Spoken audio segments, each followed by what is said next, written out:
अस्सलाम वालेकुम friends, welcome to my YouTube video. और आज की वीडियो में मैं आप लोगों के साथ हसीन दिलरुबा फिल्म की स्टोरी एक्सप्लेन करूंगी। सबसे पहले ये सवाल उठता है कि फिल्म अच्छी है कि नहीं। तो टू बी ऑनेस्ट फिल्म बहुत ज्यादा अच्छी है। अगर आप लोग सस्पेंशल या मर्डर फिल्म की तलाश में हैं तो ये फिल्म आपके लिए बनी है। कहानी का आगाज यहाँ से होता है जब एक लड़की जिसका नाम रानी है वो अपने घर के बाहर होती है और उसके घर में धमाका पड़ता है। वो फौरन अपने घर के अंदर जाकर देखती है तो वो क्या देखती है कि एक हाथ पड़ा हुआ है जिस पर रानी का नाम लिखा होता है। फिल्म की दूसरी साइड की कहानी यहाँ से शुरू होती है जब एक लड़का रिशु अपने खानदान वालों के साथ एक लड़की का रिश्ता देखने आता है और ये वही लड़की होती है जिसको हम शुरुआत में रानी के तौर पर देखते हैं और ये दोनों एक दूसरे को पसंद कर लेते हैं। वक्त गुजरने के साथ साथ रिशु अपने हाथ पर रानी का नाम लिखवा लेता है। अब सवाल ये उठता है कि ये तो वही हाथ है जो हम वीडियो के आगाज में देखते हैं, तो इस लड़के को किसने मरवाया। तो चलाइए इसी सवाल का जवाब ढूंढने के लिए हम आगे देखते हैं। और इसी तरह रिशु और रानी की शादी हो जाती है। पुलिस की कार्रवाई शुरू हो जाती है कि क्या बीवी ने मियां को मरवा दिया। अब यहाँ से पुलिस इंस्पेक्टर रानी से तमाम सवालात करने लग जाता है। रानी वो तमाम बातें बताने लगी है जो शादी के बाद उसके साथ हुई। रिशु एक बहुत शरीफ और सादा इंसान होता है जबकि रानी थोड़ी सी चालाक किस्म की औरत होती है। रिशु और रानी में कुछ मामलात की वजह से आपस में एक दूसरे के साथ नहीं बन रही होती, जबकि दूसरी तरफ रिशु का दोस्त उसको समझा रहा होता है कि तुमने अपनी बीवी के साथ इस तरह बर्ताव करना है, और दूसरी तरफ रानी की माँ और उसकी खाला उसको समझा रही होती है कि तुमने अपनी मियाँ को इस तरह लेकर चलना है। एक दिन रानी को उसकी माँ का फोन आता है जिसमें वो बता देती है कि उसके रिशु के साथ कुछ मामलात अच्छे नहीं चल रहे। ये सब बातें रिशु सुन लेता है और रिशु का बहुत दिल टूटता है। उस दिन के बाद रिशु रानी को बुलाना छोड़ देता है। जब भी वो दफ्तर से आता है तो वो बगैर रानी को बुलाए फौरन अपने बिस्तर में सो जाता है और इस तरह बिल्कुल बातचीत खत्म हो जाती है। रानी उसको मनाने की कोशिश करती है लेकिन वो नहीं मानता और उसको बता देता है कि उसने उसकी अम्मी से सारी गुफ्तगू सुन ली थी। फिल्म में अब मजा आने वाला है। इनका नाम है नील और ये रिशु का बहुत अच्छा कजन है। अब देखते हैं कि ये अपना फिल्म में कैसा किरदार अदा करते हैं। समझ तो आप गए ही होंगे, तो चलाइए देखते हैं। वक्तन फवक्तन नील की और रानी की एक दूसरे से बातें होना शुरू हो जाती हैं और वक्त गुजरने के साथ साथ रानी को नील से प्यार हो जाता है। ये वो सारी बातें हैं जो रानी पुलिस ऑफिसर को बताती है और साथ ही साथ पुलिस की कार्रवाई जारी रहती है। मजीद ये कि रानी ये भी बताती है कि नील और रानी एक दूसरे से भागने का फैसला कर लेते हैं और उस रात रानी को ये सुनने को मिलता है कि नील घर से फरार हो गया है, मतलब उसको छोड़कर भाग गया। उस रात जब रिशु घर आता है तो उसको अपनी गलती का एहसास होता है और वो रानी से माफी मांग लेता है और कहता है कि अब हम सब कुछ नए सिरे से शुरू करेंगे।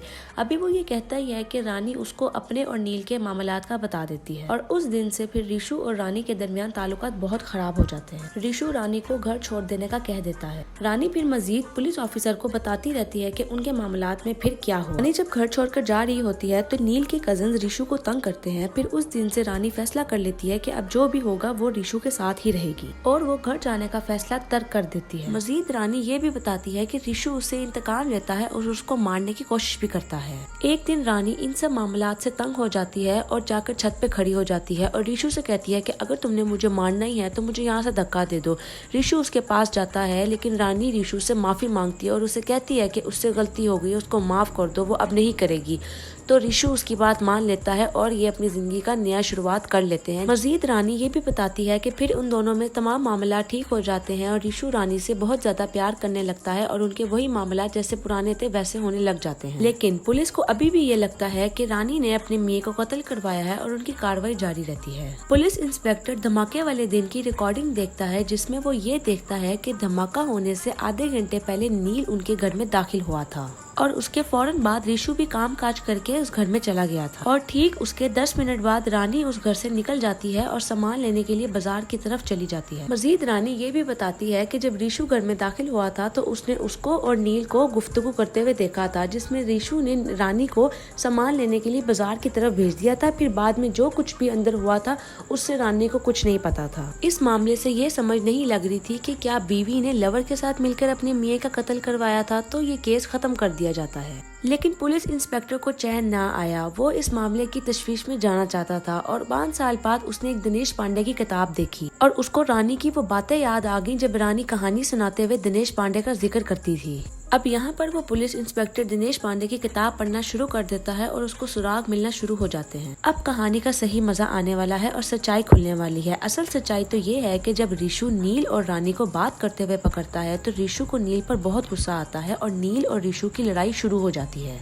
नील रिशु को बहुत ज्यादा मारता है। रानी को कुछ समझ नहीं आती तो वो पीछे से लाकर नील को मार देती है, जिससे नील मर जाता है। रिशु और रानी एक दूसरे से अलग ना होने की वजह से एक चालाकी खेलते हैं, जिससे वो नील को घर में छुपा देते हैं। रिशु और रानी इसमें ये चालाकी दिखाते हैं कि ये लोग नील का हाथ काट देते हैं और फिर उसके बाद रिशु अपना हाथ काटता है जहाँ पर रानी का नाम लिखा होता है। फिर ये प्लानिंग करते हैं कि ये रानी वाला हाथ बाहर सहन में रख देंगे, जिससे सबको ये पता चले कि रिशु मर गया है। फिर ये दोनों ये प्लानिंग करते हैं कि रानी मार्केट से सामान लेने चली जाए और रिशु सिलेंडर पर आग सेट करके छत से उस पार भाग जाए और नील की लाश को सिलेंडर के पास रख देते हैं ताकि नील का कोई नामो निशान बाकी ना रहे, और वो रानी वाला हाथ सहन में रख देते हैं ताकि सबको ये पता चले कि रिशु मर गया है। इसी तरह रिशु छत से भाग जाता है और जब रानी बाजार से आती है तो वो आग के फटने का इंतजार करती है। जैसे ही आग फटती है वो अंदर जाती है तो एक सहन में ऐसा हाथ पड़ा होता है जिस पर रानी लिखा होता है, जिससे ये साबित होता है कि रिशु मर गया है। इस तरह लवर की बॉडी को अपनी बॉडी बनाकर केस ही गोल कर दिया। आखिरकार पुलिस इंस्पेक्टर को समझ आ ही जाती है और फिर इस तरह रिशु और रानी फिर से इकट्ठे हो जाते हैं। ये बात तो सच है कि पागलपन की हद से न गुजरे तो वो प्यार ही कैसा, होश में तो रिश्ते निभाए जाते हैं। और इस तरह फिल्म का इख्तिताम हो जाता है। उम्मीद है आपको ये वीडियो पसंद आई होगी। चैनल को सब्सक्राइब करना मत भूलिएगा। तब तक के लिए अल्लाह हाफिज।